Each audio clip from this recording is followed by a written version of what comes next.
আজ মুহররম মাসের দ্বিতীয় বৃহস্পতিবার যে নারী পুরুষ গোপনে 21 বার এই দোয়াটি পড়বে, আল্লাহ রাব্বুল আলামিন তার মনের আশা পূরণ করবেন, গুনাহ মাফ করে দিবেন। আল্লাহ তাআলার কাছে যা চাইবে আল্লাহ তাআলা তাকে তাই দিবেন। সবচেয়ে পুরস্কার হচ্ছে আল্লাহ তাআলা তার মনের আশা আল্লাহ তাআলা পূরণ করবেন। সংসার থেকে সকল অভাব পেরেশানি আল্লাহ তাআলা সব দূর করে দিবেন। প্রিয় দিনী ভাই ও বোন, মাসটি খুব সম্মানিত মাস। আল্লাহ তাআলা 4টি মাসকে হারাম করেছেন। আল্লাহ রাব্বুল আলামিন 1 নাম্বার হলো জিলকদ, 2 নাম্বার হচ্ছে জিলহজ, 3 নাম্বার রজব, 4 নাম্বার মুহররম। আল্লাহ তাআলা এই মাসটিকে সম্মানিত করেছেন। এই মাসের মধ্যে ঝগড়া ফাসাদ, দাঙ্গা হাঙ্গামা, মারামারি কাটাকাটি করা যাবে না, আল্লাহ তাআলা নিষেধ করেছেন। কিন্তু কাফের বেঈমান জালেম যদি যুদ্ধ করতে আসে তাহলে তাকে প্রতিহত করার আল্লাহ তাআলা নির্দেশ দিয়েছেন। প্রিয় দিনী ভাই ও বোন, আল্লাহ রাব্বুল আলামিন এই মাসকে বিশেষ মর্যাদায় ভূষিত করেছেন। কারণ হলো এই মাসে আল্লাহ রাব্বুল আলামিন আসমান জমিন সব সৃষ্টি করেছেন। আবার এই মাসে আল্লাহ তাআলা আসমান জমিন যা আছে সব ধ্বংস করে দিবেন। এজন্য প্রিয় দিনী ভাই বোন, বিশেষ করে আল্লাহর উপর পূর্ণ তাওয়াক্কুল রাখতে হবে। আল্লাহ রাব্বুল আলামিন বান্দার দোয়া কবুল করেন। আল্লাহ তাআলা কোরআনে বলছেন, উদউ রাব্বাকুম তাদাররুআ ওয়া খুফিয়া। আল্লাহ বলছেন, বান্দা বান্দিরা তোমরা আমাকে গোপনে ডাকো, প্রকাশ্যে ডাকলে আমি আল্লাহ শুনি, গোপনে ডাকলেও আমি আল্লাহ শুনি, কিন্তু গোপনে ডাকটা আল্লাহ তাআলা খুবই পছন্দ করেন। আজকে বৃহস্পতিবার, আপনারা প্রথম নাম্বার যে কাজ হলো 5 ওয়াক্ত নামাজ পড়বেন। 5 ওয়াক্ত নামাজ পড়ার পরে নফল ইবাদত বন্দেগী বেশি বেশি করবেন। আল্লাহ রাব্বুল আলামিন বলেন, হাবিব আপনি জানিয়ে দেন যারা 5 ওয়াক্ত নামাজ পড়ে তাদের শরীরের মধ্যে কোনো গুনাহ থাকে না। আল্লাহ রাসূল বলেন, এই সাহাবীরা শোনো, কারো ঘরের সামনে যদি পুকুর থাকে অথবা নদী থাকে, ওই নদীর মধ্যে যদি কেউ দৈনিক 5 বার গোসল করে তার শরীরে কোনো ময়লা থাকবে কি? সাহাবীরা বললেন, 1 বার গোসল করলেই ময়লা থাকে না, 5 বার গোসল করলে তার শরীরে ময়লা থাকবে না। নবীজি বললেন, আল্লাহর কোনো বান্দা বান্দি যদি দৈনিক 5 ওয়াক্ত নামাজ পড়ে, আল্লাহ রাব্বুল আলামিন তার অন্তর থেকে সব গুনাহগুলা ধুয়ে মুছে আল্লাহ তাআলা পরিষ্কার করে দেন।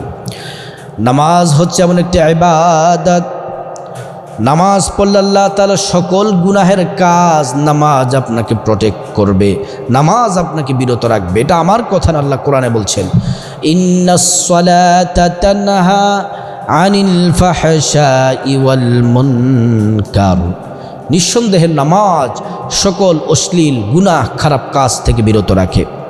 প্রিয় নবী মুহাম্মদ সাল্লাল্লাহু আলাইহি ওয়াসাল্লাম ইন্তেকালের পূর্বে মুহূর্তে তিনি বললেন, উম্মত নামাজ পড়ো, উম্মত নামাজ, নামাজ, নামাজ। সর্বশেষ কথাটি সালাত ছিল, নামাজ ছিল।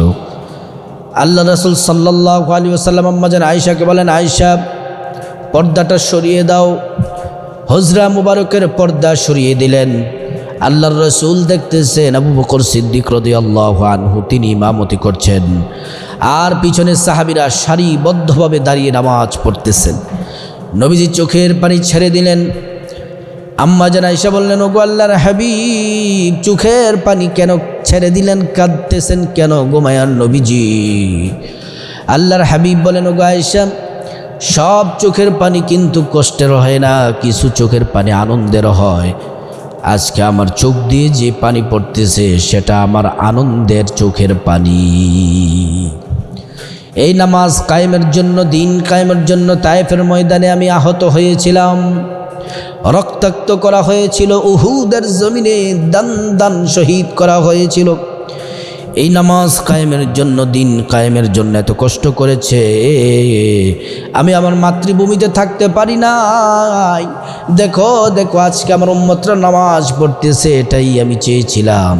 আল্লাহর রাসূল চোখের পানি ছেড়ে দিলেন, নামাজটাকে এতটা গুরুত্ব দিয়েছেন। যখন বান্দা নামাজ পড়ে, নারী পুরুষ যখন নামাজ পড়ে, সিজদার মধ্যে যতক্ষণ থাকে তার আর আল্লাহ এবং বান্দাবান্দির মাঝখানে কোনো পর্দা থাকে না।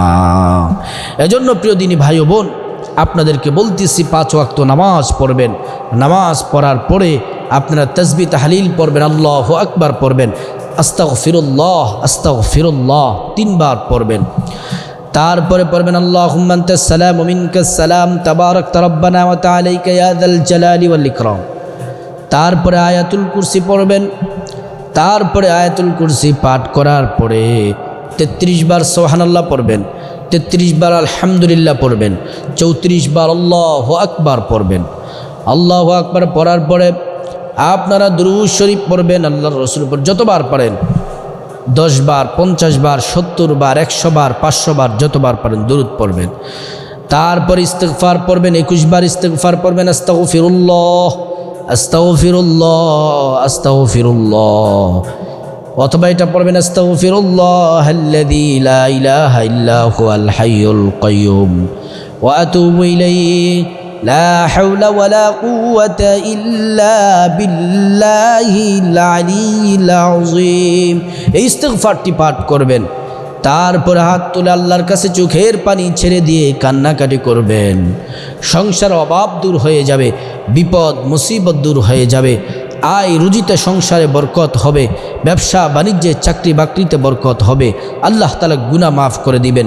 দুনিয়া এবং আখিরাতের যাবতীয় কল্যাণ আল্লাহ রাব্বুল আলামিন দান করবেন। আল্লাহ পাক আমাদের সবাইকে আমলগুলা করার আল্লাহ তাআলা তৌফিক দান করুন।